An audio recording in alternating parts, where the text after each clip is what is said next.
Salam damai sejahtera untuk saudara sekalian dimanapun berada. Kembali malam ini adalah hari kelima dalam minggu penderitaan Yesus.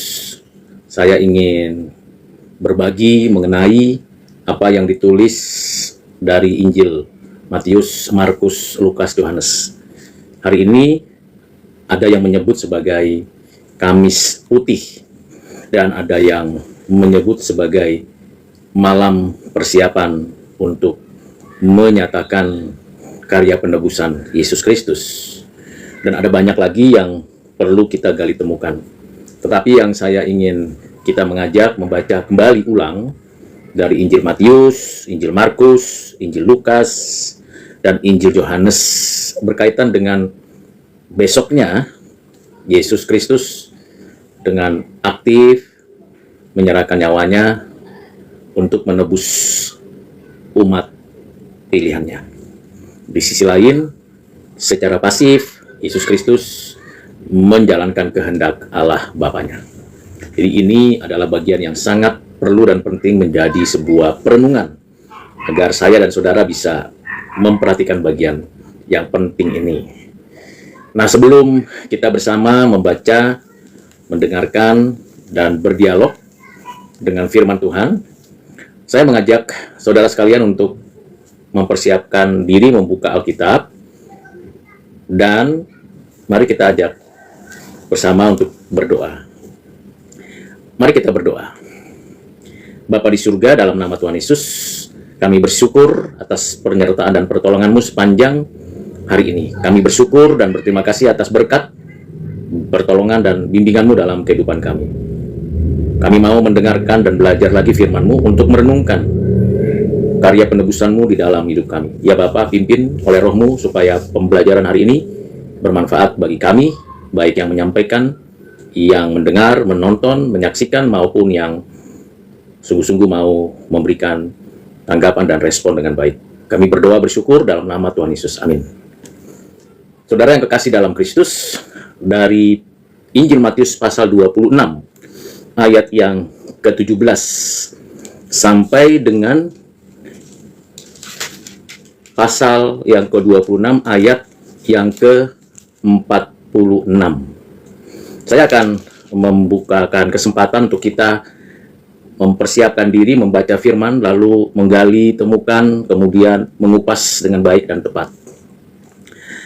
Saya bacakan untuk kita sekalian.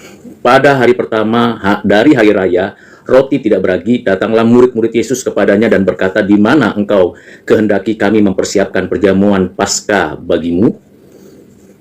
Hari pertama, minggu di mana Yesus masuk ke kota Yerusalem, dieluh-elukan Hosana bagi anak Daud, dan segala kemuliaan bagi Allah di tempat yang maha tinggi. Hari kedua, Yesus masuk ke bait Allah dan membersihkan bait Allah, menyatakan kasih pertolongan kepada orang yang lumpuh, orang yang buta, dan memberikan pengajaran mengenai bagaimana seharusnya berdoa dan beribadah. Hari ketiga, hari di mana Tuhan Yesus mengajarkan berbagai pengertian dan pemahaman pengenalan akan dirinya untuk setiap orang, terutama yang bertanya jawab, yaitu orang-orang Farisi, orang-orang Saduki, dan juga orang-orang Herodian.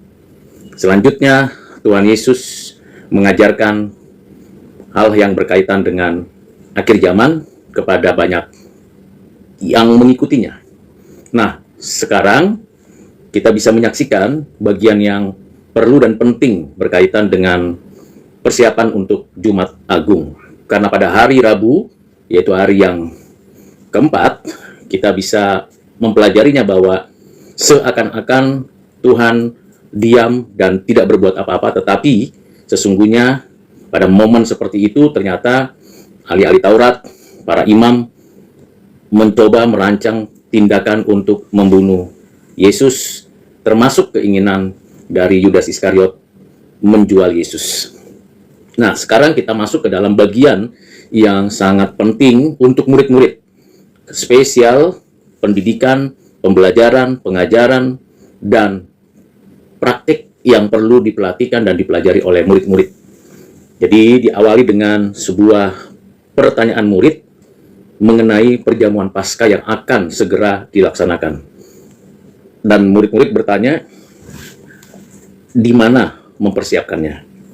Yesus menjawab di ayat 18 Injil Matius 26. Pergilah ke kota kepada si Anu dan katakan kepadanya, pesan guru, waktuku hampir tiba, di dalam rumahmu lah aku mau merayakan Paskah bersama-sama dengan murid-muridku. Ini persis seperti Tuhan mengajak dan mengajarkan dan mengarahkan murid-murid untuk datang ke kota, satu kampung di situ ada, untuk membawa keledai yang menjadi tunggangan atau dikendarai oleh Yesus untuk masuk ke tempat, ke kota itu.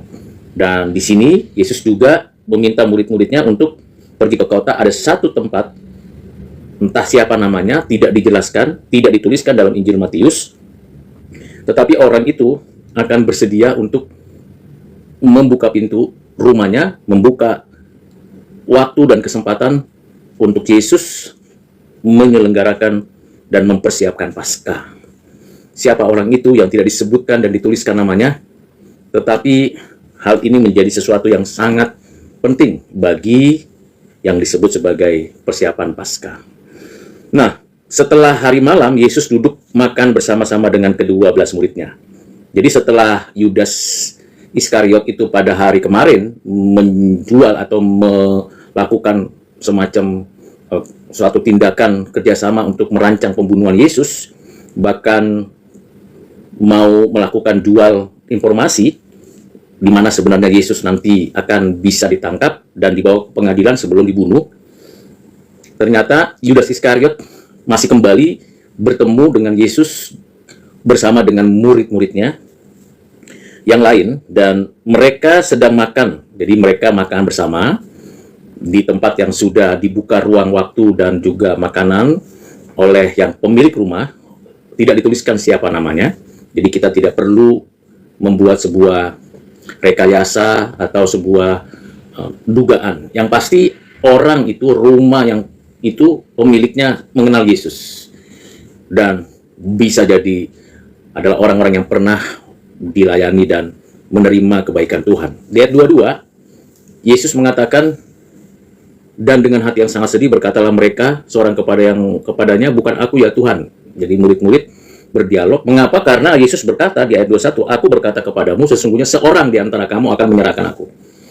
Jadi murid-murid yang lain, yaitu 11 murid yang lain, tidak tahu konspirasi perbuatan dari Yudas Iskariot yang bersama-sama dengan para imam untuk merancang atau melakukan rancangan bertindak ingin membunuh Yesus.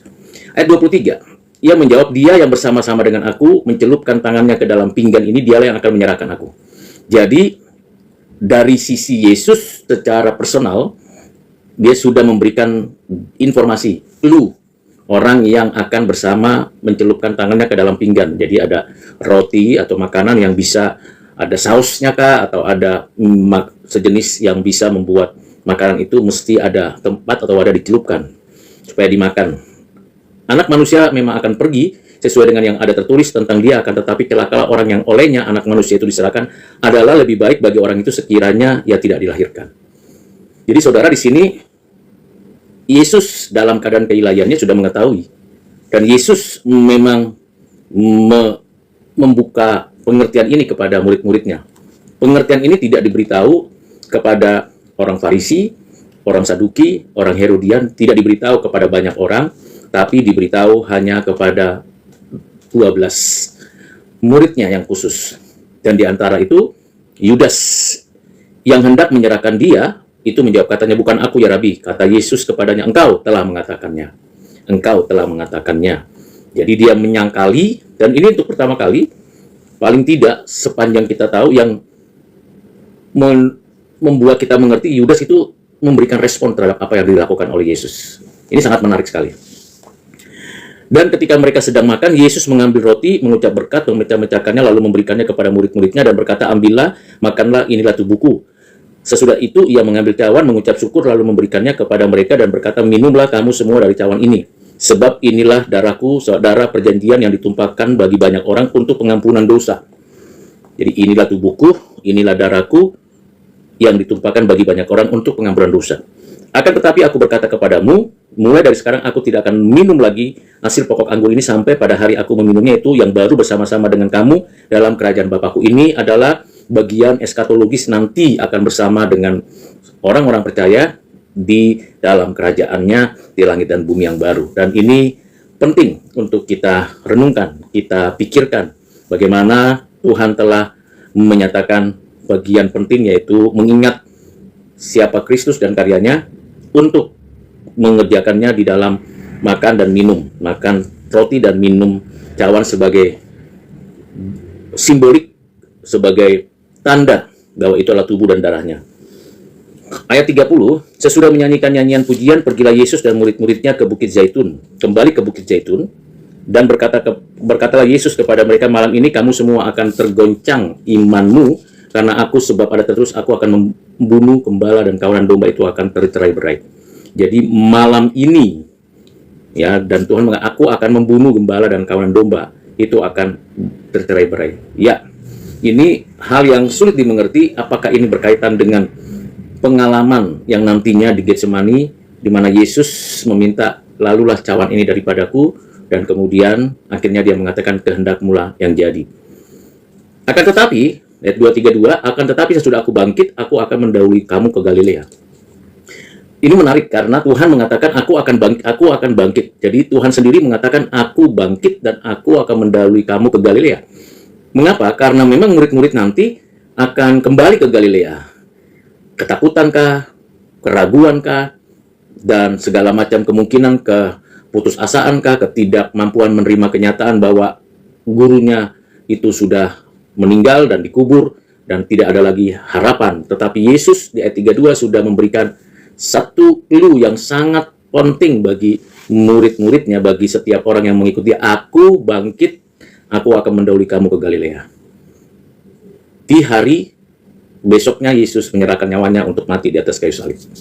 Jadi Yesus sendiri sudah memberitahu kebangkitannya kepada murid-muridnya. Yesus sendiri sudah memberitahu bahwa dia akan kunjungi murid-muridnya itu dan membawa kembali untuk memperlengkapi murid-muridnya menjadi orang yang melayani seumur hidup. Nah, pada momen itu Petrus menjawab, biarpun mereka semua tergoncang imannya karena engkau, aku sekali-kali tidak. Aku sekali-kali tidak. Yesus berkata kepadanya, aku berkata kepadamu, sesungguhnya malam ini sebelum ayam berkokok engkau telah menyangkal aku 3 kali. Kata Petrus kepadanya, sekalipun aku harus mati bersama-sama engkau, aku tak akan menyangkal engkau. Semua murid yang lain pun berkata demikian. Jadi bukan hanya Petrus, tapi Petrus mewakili murid dan murid-murid yang ikut-ikutan dan mengatakan, aku tidak akan menyangkalmu. Nah, pada momen itu di mana Yudas Iskariot? Yudas Iskariot apakah masih di sana? Kita lihat lagi lanjut. Maka sampailah Yesus bersama murid-muridnya ke suatu tempat yang bernama Getsemani. Lalu ia berkata kepada murid-muridnya, duduklah di sini sementara aku pergi ke sana untuk berdoa. Jadi sampailah ke tempat yang bernama Getsemani. Jadi di Bukit Zaitun ada tempat namanya, satu taman namanya Getsemani. Di sana Yesus berdoa, mengajak murid-muridnya, mengajak mereka untuk berdoa dan mengajak mereka untuk menemani atau mengikuti Yesus berdoa. Lalu di ayat 39, maka Yesus maju sedikit lalu sujud dan berdoa katanya, ya Bapakku, jikalau sekiranya mungkin biarlah cawan ini lalu daripadaku, tetapi janganlah seperti yang kukehendaki melainkan seperti yang engkau kehendaki. Jadi kehendak Bapaknya itu yang ditaati secara aktif dan sekaligus secara pasif dia menuruti tanpa ada keberatan dan tanpa ada keraguan.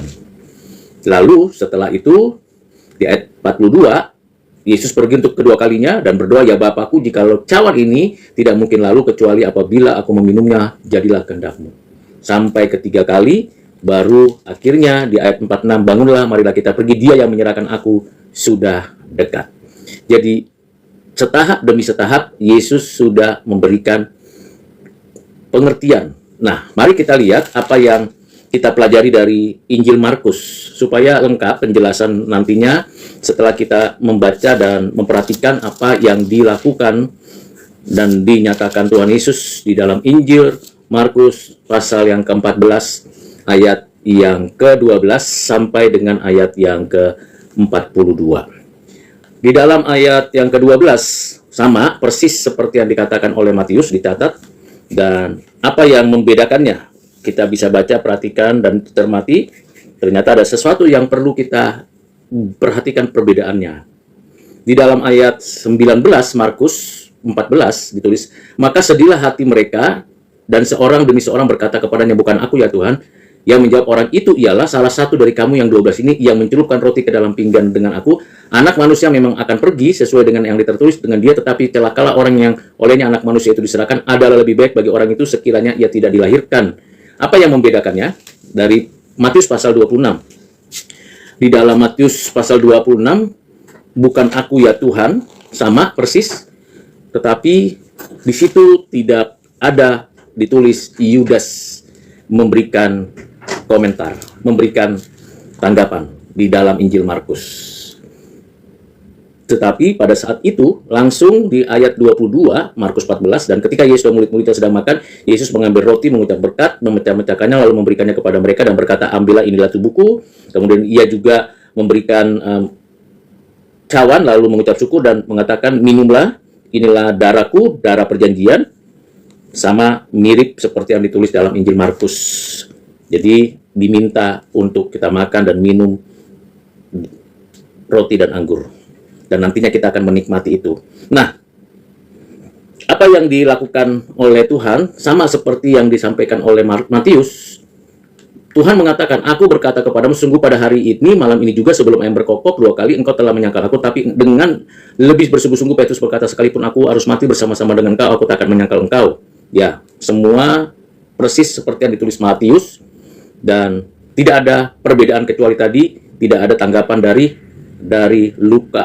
Yudas di dalam Injil Markus. Mari kita lihat di dalam Injil Lukas pasal 22 ayat 7 sampai 14. Lukas pasal 22 ayat 7 sampai 14. Mengapa saya mengajak saudara sekalian untuk membuka ayat-ayat ini supaya kita bisa melihat persamaan dan perbedaannya dari 4 Injil. Di dalam pasal 22 Injil Lukas ada hal yang menarik. Apa yang menarik dari tulisan Lukas yang dijelaskan Lukas, yaitu ketika kita lihat dan kita memperhatikan di ayat yang ke-10. Apabila kamu masuk ke dalam kota, kamu akan bertemu dengan seorang yang membawa kendi berisi air. Ikutlah dia ke dalam rumah yang dimasukinya, dan katakanlah kepada tuan rumah itu, guru bertanya kepadamu, di manakah ruangan tempat aku bersama-sama dengan murid-muridku? Dan ini si Anu tadi, yang dimaksud dalam Injil Matius adalah seorang yang membawa kendi berisi air. Jadi sudah ada tanda-tanda yang diberikan, melengkapi, memberikan kepada kita informasi siapakah orang yang akan membuka pintunya dan yang memberikan ruangan untuk Yesus dan 12 muridnya menyelenggarakan perjamuan makan malam. Dalam perjamuan makan malam itu, kalau kita perhatikan di dalam Lukas pasal 22, apa yang dinyatakan oleh Yesus berkaitan dengan makan dan minum roti. Nah, ini yang berbeda dari Matius dan Lukas. Di dalam Matius, Lukas, dan Markus, perbedaannya di ayat yang ke-19. Lukas 22 ayat 19. Lalu ia mengambil roti, mengucap syukur, memecah-mecahkannya dan memberikannya kepada mereka. Katanya, inilah tubuhku yang diserahkan bagi kamu. Perbuatlah ini menjadi peringatan akan aku. Perbuatlah ini menjadi peringatan akan aku. Perbedaannya peringatan akan aku. Kalau kita baca di dalam Matius pasal 26, ya, itu tidak langsung segera kita mengerti, minum kamu semua dari cawan ini, atau ayat 26, ambillah makanlah, inilah tubuhku. Tidak dikaitkan langsung dengan apa yang seharusnya nanti kita lakukan yang disebut dengan perjamuan kudus. Jadi Lukas yang kita baca pada pasal 22 ayat yang ke-19 inilah yang memberikan kelengkapan pengertian bahwa apa yang diselenggarakan Tuhan untuk memberi makan roti, memecah-mecah roti, dan meminum cawan dan membagikannya.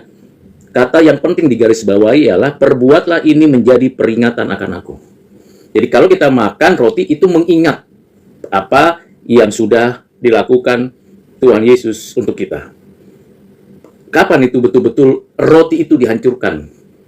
Yaitu di hari Jumat Agung, di mana Yesus diadili tanpa ada pengacara, tanpa ada saksi, dijatuhkan hukuman salib dan disalibkan. Semuanya sebelum itu terjadi cambuk, kemudian dia membawa salibnya dan disalibkan di Bukit Golgota, dan disitulah tubuhnya betul-betul hancur dan seperti dipecah-pecahkan. Dan ingatlah akan aku, kata Tuhan Yesus.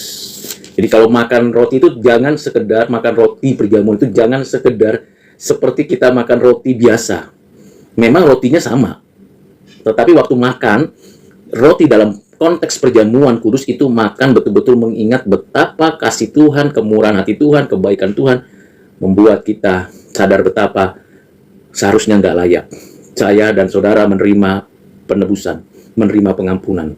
Karena yang berdosa saya, tapi yang menanggung hukuman dosa dan yang ditimpakan murka karena keberdosaan kita adalah Yesus Kristus, Anak Allah yang rela. Jadi bukan karena terpaksa, tapi rela untuk melakukan dan menanggung itu karena Ia mengasihi umat pilihannya. Jadi waktu makan itu kita mengatakan, Tuhan terima kasih, Kau telah menebus umat-Mu. Dan di dalam ayat 20, juga dinyatakan demikian, dan apa yang terjadi pada waktu itu, Yudas juga masih ada di situ. Yudas Iskariot masih ada itu bersama dengan murid-murid lain. Jadi terkadang orang yang terlihatnya seperti orang yang baik-baik saja, diam-diam ternyata di dalam hatinya bertindak perencanaan jahat.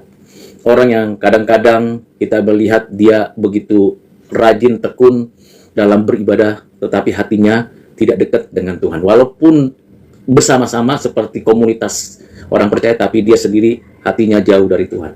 Entah apa yang dipikirannya Yudas Iskariot waktu makan roti itu dan minum cawan itu. Kita tidak pernah mendapatkan suatu penjelasan tentang hal itu. Tetapi yang kita bisa tahu dan persis kita bisa mengerti bahwa Yesus mengatakan kepada murid-muridnya, waktu makan ingat akan aku, waktu minum ingat akan aku. Jadi mengingat itu perlu dan penting.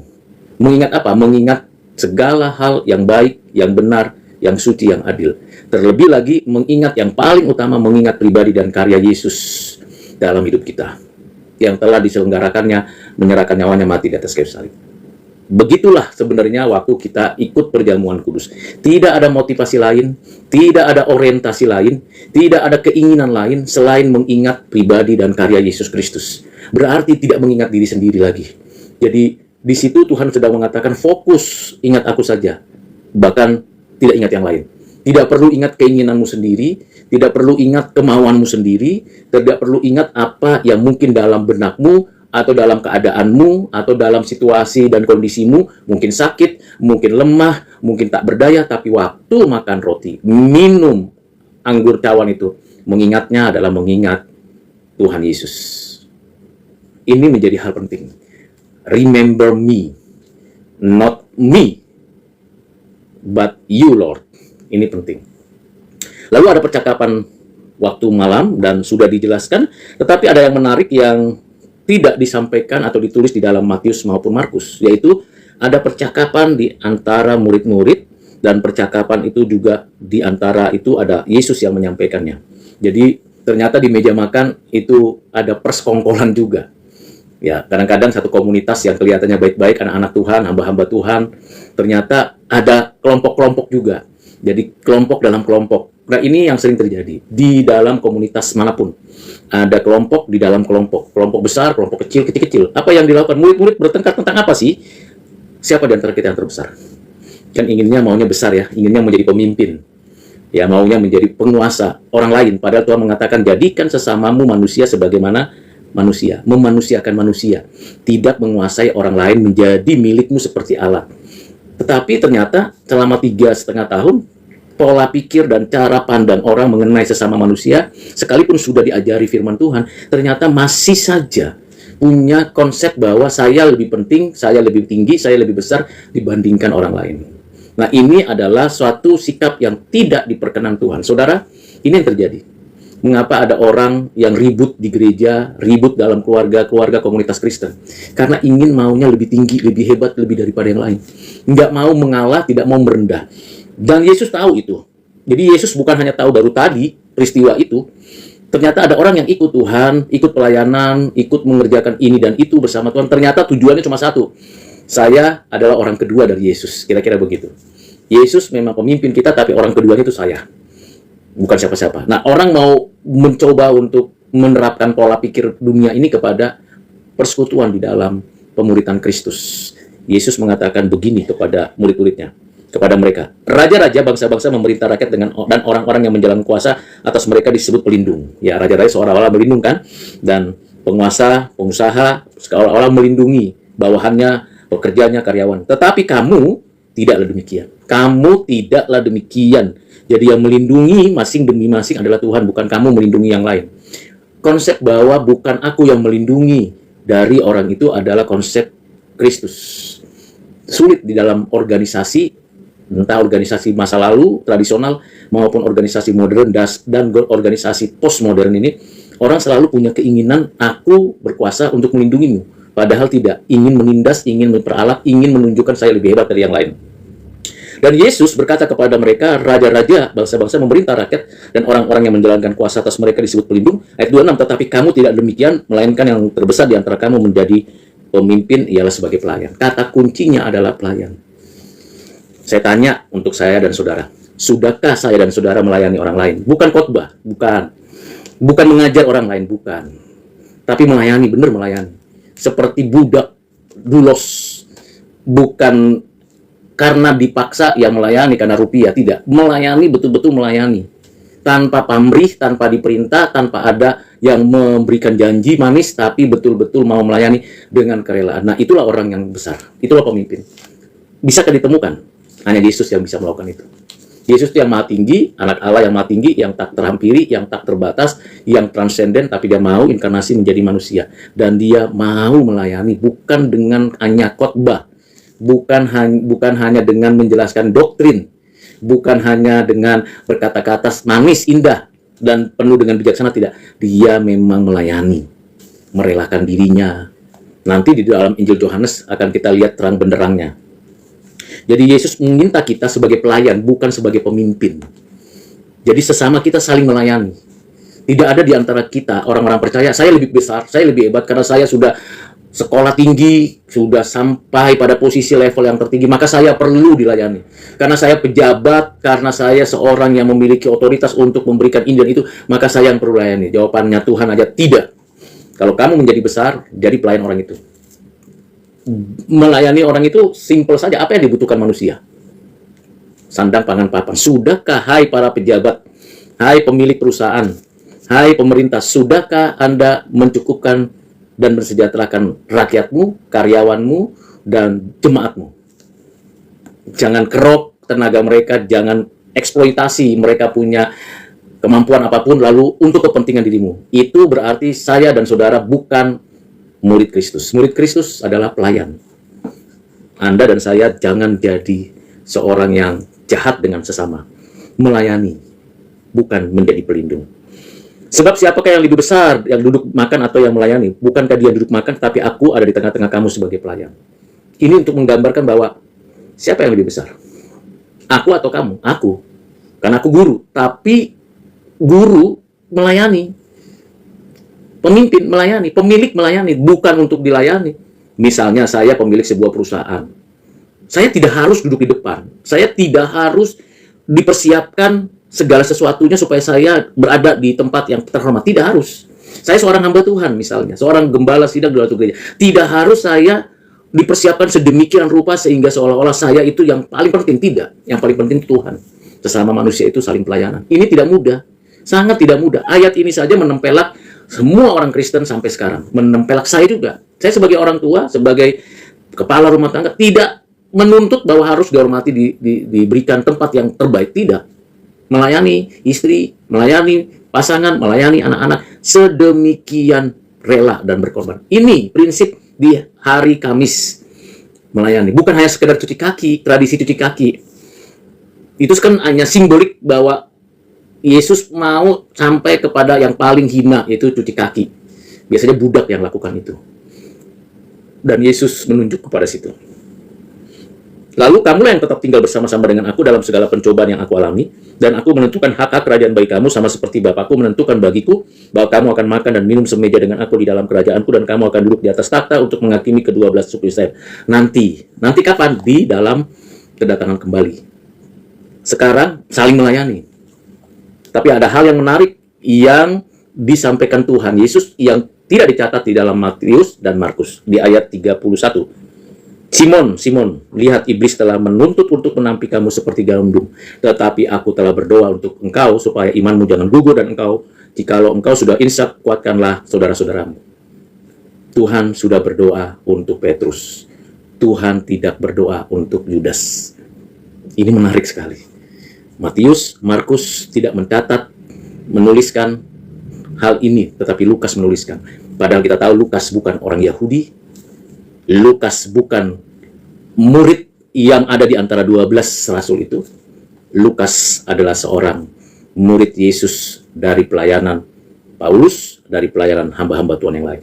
Tapi dia menangkap pesan dan inspirasi dari Roh Kudus, menuliskan kata-kata yang penting ini, tiap huruf, tiap kata, tiap kalimat, tiap tanda baca, tiap percakapan, seluruhnya dalam Injil Lukas maupun nanti dalam Kisah Para Rasul diinspirasikan oleh Roh Kudus, dan Lukas menuliskan ini dan menunjukkan kepada kita apa yang sudah dituliskan dalam Matius, dalam Markus, lebih mendalam lagi, lebih lengkap lagi. Kita bisa mengerti apa yang di dalam hatinya Yesus untuk Petrus. Aku berdoa untukmu. Wow, saya rasa ini menjadi hal yang sangat menakjubkan. Berdoa, sama seperti nanti penjahat di sebelah Yesus, Tuhan berkata, hari ini juga engkau bersamaku. Kalau ini kepada Petrus, aku berdoa untuk engkau supaya imanmu jangan gugur. Ya, iman kita bisa goncang, goyang. Tuhan katakan kamu akan goyang, kamu akan goncang, kamu akan pergi ke Galilea, tapi imanmu tidak gugur karena aku akan datangi kamu. Suatu janji yang mulia. Kita orang percaya, orang Kristen, memegang janji Tuhan karena Tuhan yang memegang kita. Dan apa yang dilakukan oleh Tuhan Yesus kepada murid-muridnya.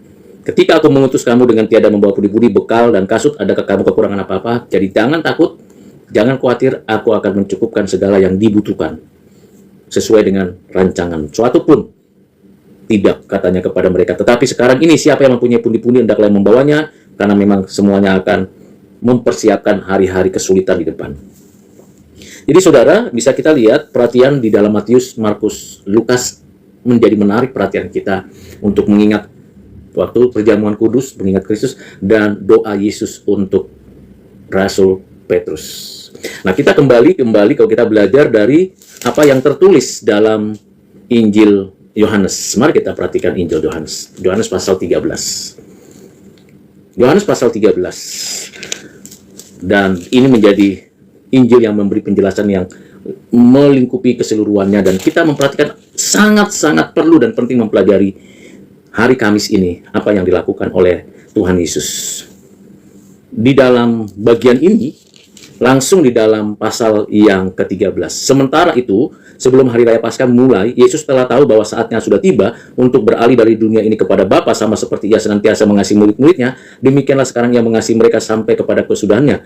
Mereka sedang makan bersama, dan iblis telah membisikkan rencana dalam hati Yudas Iskariot untuk Simon, anak Simon, untuk mengkhianati dia. Jadi Yesus tahu Yudas seperti itu. Yesus tahu bahwa Bapaknya telah menyerahkan segala sesuatu kepadanya, dan bahwa ia datang dari Allah dan kembali kepada Allah. Lalu bangunlah Yesus dan menanggalkan jubahnya, yang mengambil selai kain lenan dan mengikatkannya pada pinggangnya. Ini adalah suatu tradisi yang benar-benar berbanding terbalik. Seharusnya yang mencuci kaki itu murid-muridnya, mencuci kaki gurunya, atau setidaknya pelayan yang ada di suatu rumah yang mencuci kaki dari tuannya. Tetapi justru sebaliknya, Yesus mencuci kaki murid-muridnya. Saudara, ini yang dikatakan dari Injil Lukas tadi. Jadilah pelayan. Cuci kaki itu menjadi sebuah lambang, simbol status. Dia yang maha, dan dia mau merendahkan menjadi yang terendah dalam kalangan manusia. Menjadi budak, mencuci kaki. Dan dari mana kita lihat statusnya diubah dia? Dia yang sengaja mengubah. Jadi bukan disuruh murid, bukan disuruh pemilik rumah yang rumahnya itu dipakai dan dengan rela, tapi Yesus sendiri yang mengambil inisiatif untuk melakukan pelayanan cuci kaki murid. Ini menjadi sesuatu pembelajaran. Jadi kita melayani tidak tunggu inisiatif dari orang lain.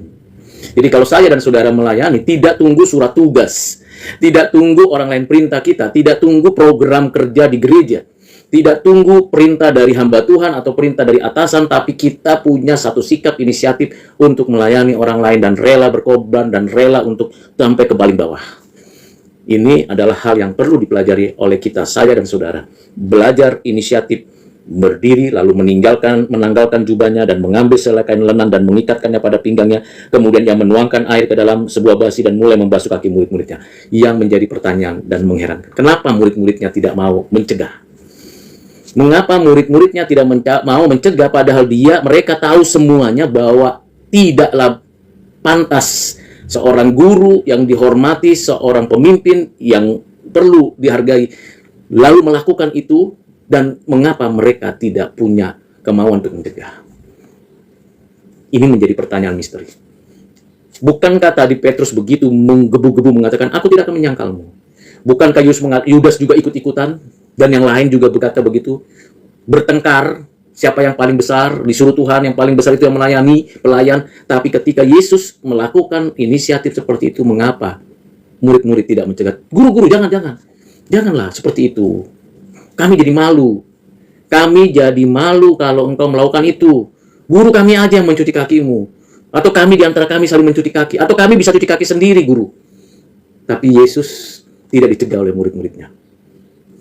Menarik. Saudara, mengapa bisa begitu? Otoritas, kuasa, kekuatan seorang pelayan terletak pada apa yang dikerjakannya melayani orang lain. Jadi ketika Tuhan menanggalkan jubahnya, ketika Tuhan menuangkan air di baskom untuk diikatkannya juga di pinggangnya kain lenan untuk membersihkan kaki murid-muridnya, di situ ada otoritas, kuasa, kekuatan yang tidak pernah dimiliki oleh murid-murid sebelumnya. Heran. Seorang misalnya saya seorang penguasa dan seorang pengusaha hebat. Ada anak buah saya yang benar-benar berada di dalam posisi yang paling terendah. Saya datangi ke rumahnya, saya cuci rumahnya, saya bersihkan, saya sapu rumahnya. Mungkin nggak?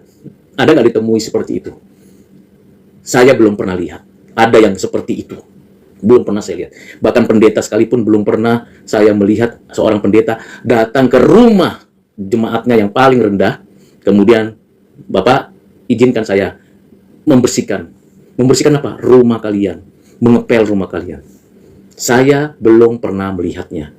Mungkin ada saudara yang pernah melihat seorang hamba Tuhan datang ke rumah tempat orang susah, lalu dia bersihkan, dia lap, dia berikan sesuatu yang terbaik, lalu dia mengatakan, sudah selesai, saya mau kembali melayani lagi. Saya punya niat, punya minat, ingin melakukan seperti itu.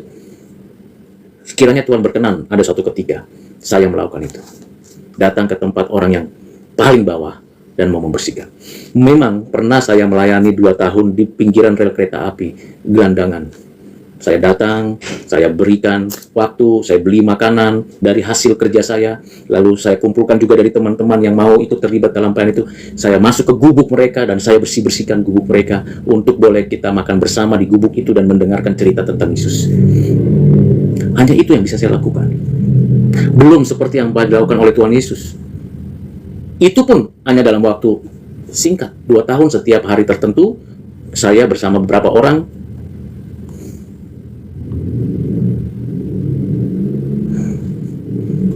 datang ke tempat panjang rel kereta api itu untuk satu misi, memberitakan Injil Kristus, duduk bersama dengan mereka.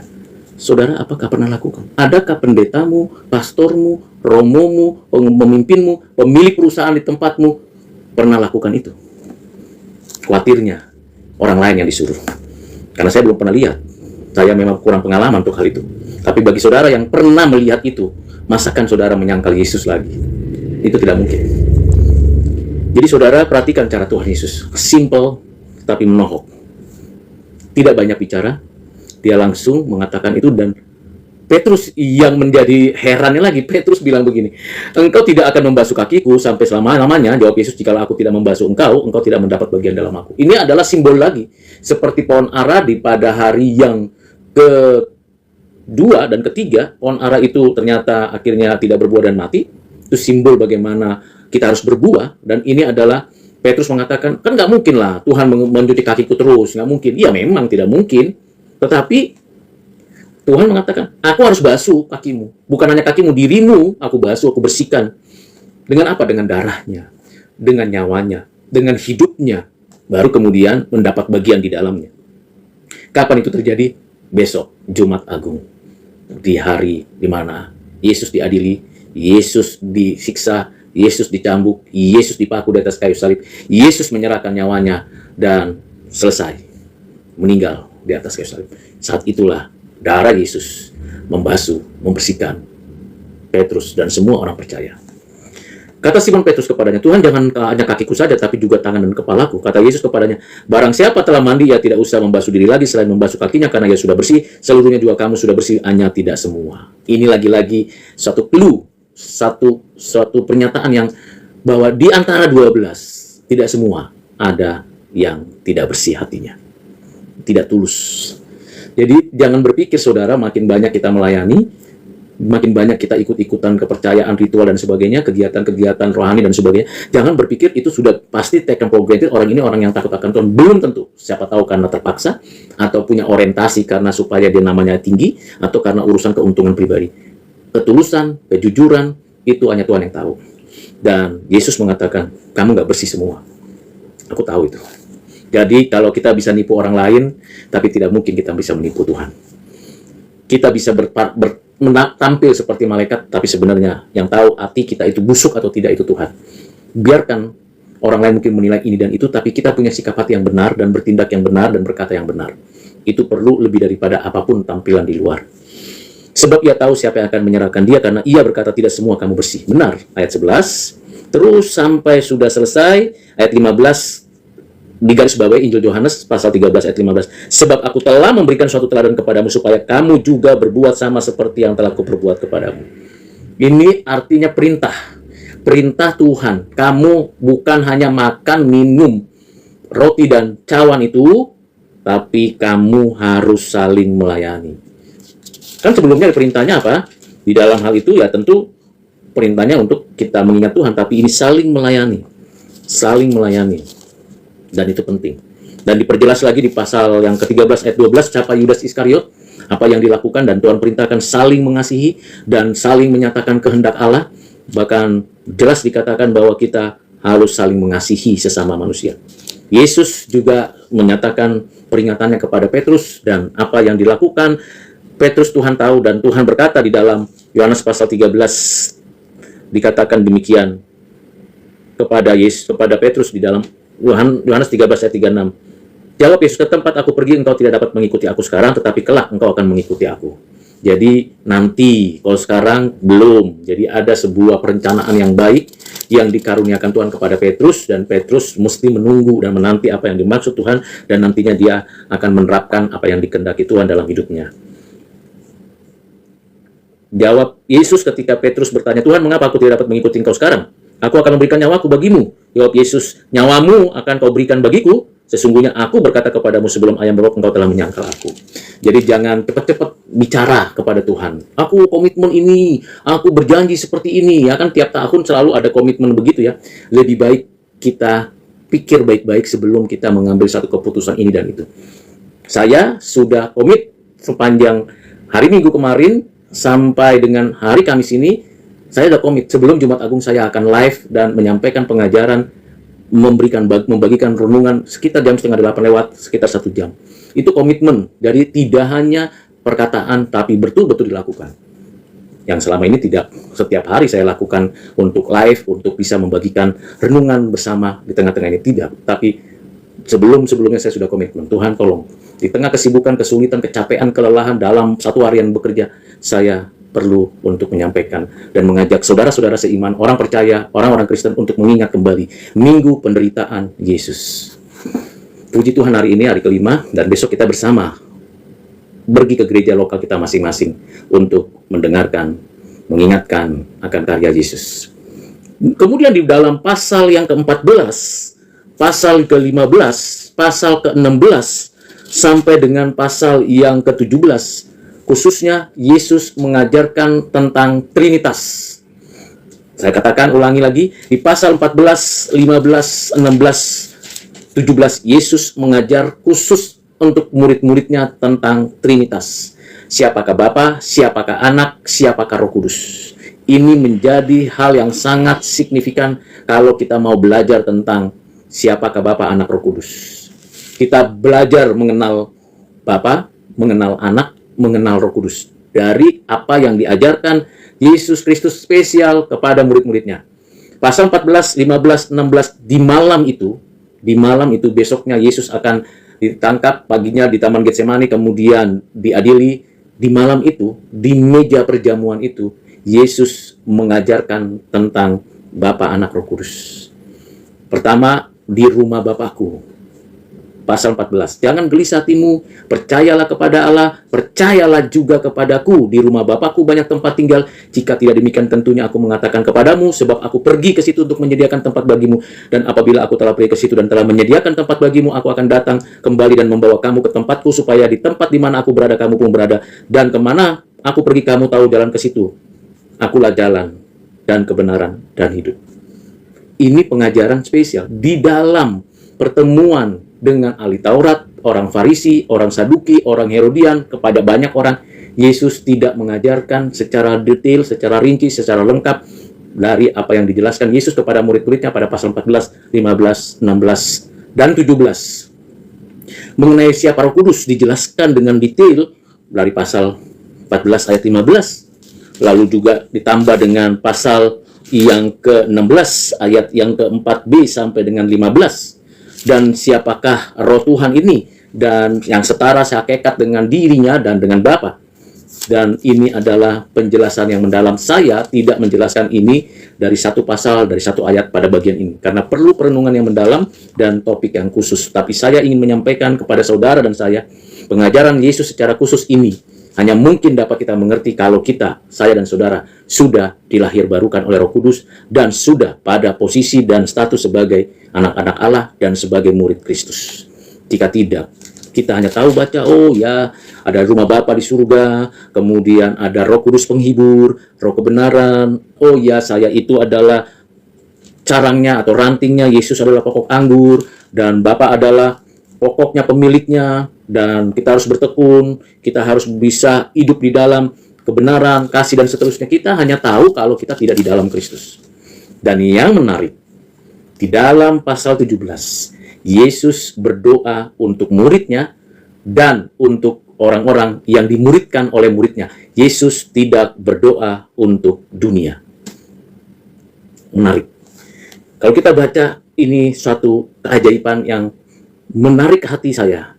Yesus berkata di dalam bagian ini, khususnya di dalam ayat yang penting ini, yang memberikan kepada kita pengertian hubungan personal antara Yesus dengan Allah Bapanya.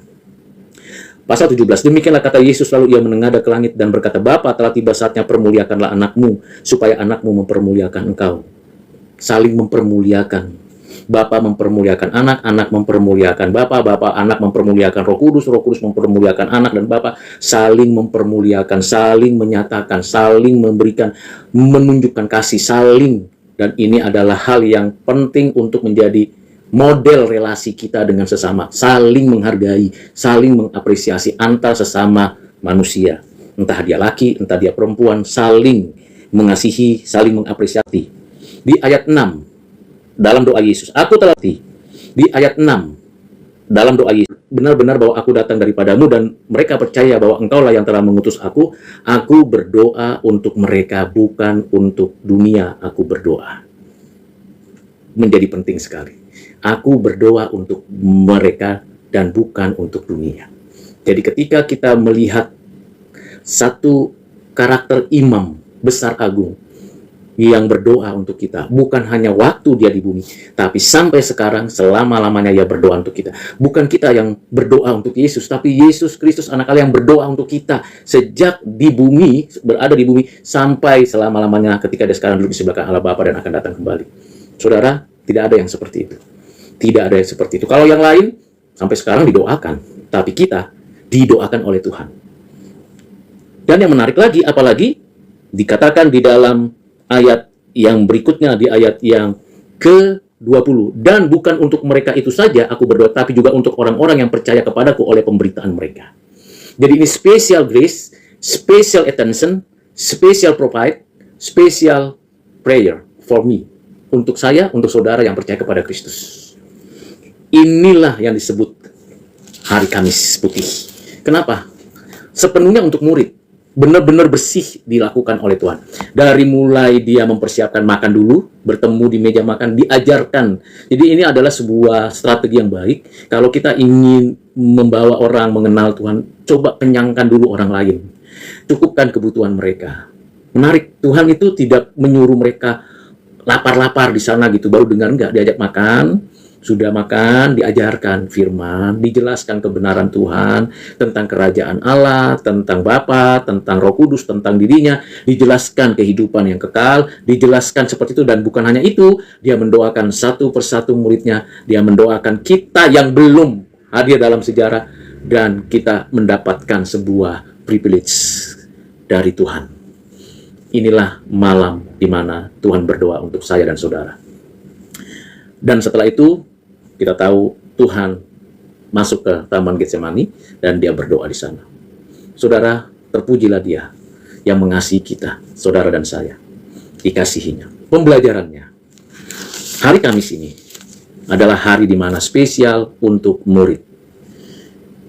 Untuk dipersiapkan menghadapi penderitaan dan menghadapi situasi yang sangat mencekam. Dan mempersiapkan murid-murid menyaksikan gurunya, Tuhan, menyerahkan nyawanya mati di atas kayu salib. Inilah hari Kamis. Maka hari Kamis adalah hari spesial untuk muridnya. Diajarkan tentang 4 hal penting. Pertama, diajarkan tentang mengingat makan dan minum anggur. Ini bicara tentang sakramen perjamuan kudus. Ini yang pertama. Yang perlu kita ingat. Di hari Kamis untuk murid, ingatlah akan aku. Waktu makan, waktu minum, bahwa pribadi dan karya Yesus Kristus itu diingat. Bukan saya yang diingat, bukan siapa-siapa yang diingat, tapi Kristus. Itu yang pertama, perjamuan kudus. Yang kedua, yang diajarkan Tuhan kepada kita ialah Tuhan memberikan contoh teladan untuk kita saling melayani sesama. Jadikanlah sesamamu manusia, memanusiakan manusia. Jangan menindas, jangan memperalat sesamamu kalau engkau saling melayani. Ini pembelajaran yang kedua. Saling melayani. Menjadi pelayan, menjadi doulos, menjadi yang kedua. Saling melayani. Menjadi pelayan, menjadi doulos, tapi jadi pelayan dengan serius di hadapan Tuhan. Ini yang kedua. Yang ketiga, Tuhan mengajarkan kepada kita berbagai hal yang berkaitan dengan dirinya, dengan hidup kita, dengan relasinya, dengan hidup kita, dengan relasinya dengan antar Bapa, Anak, Roh Kudus, dan dengan kehidupan kita. Tuhan mengajarkan inti daripada kehidupan ini, yaitu berelasi dengan Bapa, Anak, Roh Kudus. Seperti Bapa, Anak, Roh Kudus yang saling memuliakan, saling menyatakan, berinteraksi, berkomunikasi, saling mengasihi. Demikian kita belajar dari pengajaran ini tentang mengenal Bapa, Anak, Roh Kudus di dalam relasi kita dengan sesama. Itu yang ketiga. Yang keempat, yaitu Tuhan Yesus berdoa untuk kita. Tidak hanya untuk Petrus supaya tidak gugur imannya, tetapi juga berdoa untuk saya dan saudara. Walaupun waktu Yesus berdoa, kita belum hadir di dalam sejarah kita manusia. Tapi sampai sekarang, mengapa saya dan saudara percaya kepada Kristus? Mengapa saya dan saudara mengimani Yesus Kristus? Tidak kebetulan saya dan saudara lahir dalam keluarga Kristen. Tidak kebetulan mengapa suku bangsa saya itu didatangi para misionari. Tidak kebetulan mengapa saya hidup di zaman ini. Tidak kebetulan karena sebelum saya ada, sebelum saya menyadari itu, Tuhan Yesus sudah berdoa untuk saya dan untuk saudara sebagai milik kepunyaannya. 4 pembelajaran di hari Kamis ini menjadi persiapan untuk kita mengingat karya Yesus pada hari Jumat di dalam penyalibannya. Dan tentu Tuhan sudah berdoa untuk itu, dan sudah selesai didoakannya, dia ke Getsemani berdoa bagaimana dia dengan rela menyatakan kehendakmu yang jadi Bapa, bukan kehendakku. Kiranya pembelajaran yang begitu panjang yang saya sampaikan kepada kita menolong saudara dan saya mempersiapkan diri untuk besok ibadah dan memperlengkapi diri untuk besok benar-benar mengingat karya Kristus. Mari kita berdoa. Bapa, terima kasih untuk hari ini kami kembali diingatkan dari firman-Mu yang ditulis Matius, Markus, Lukas, dan Yohanes. Hamba-hamba-Mu yang telah menuliskan ini membuat kami mengerti dan memahami kasih-Mu, kebenaran-Mu, dan keadilan-Mu. Kami bersyukur Roh Kudus memberikan ingatan untuk kami bisa mengerti, dan kami bersyukur untuk setiap kami yang boleh belajar dan membaca lagi ulang firman Tuhan, untuk mendalami dan menghayati dan melakukannya. Berkati kami sekalian ya Tuhan Yesus, dalam nama-Mu kami berdoa. Amin.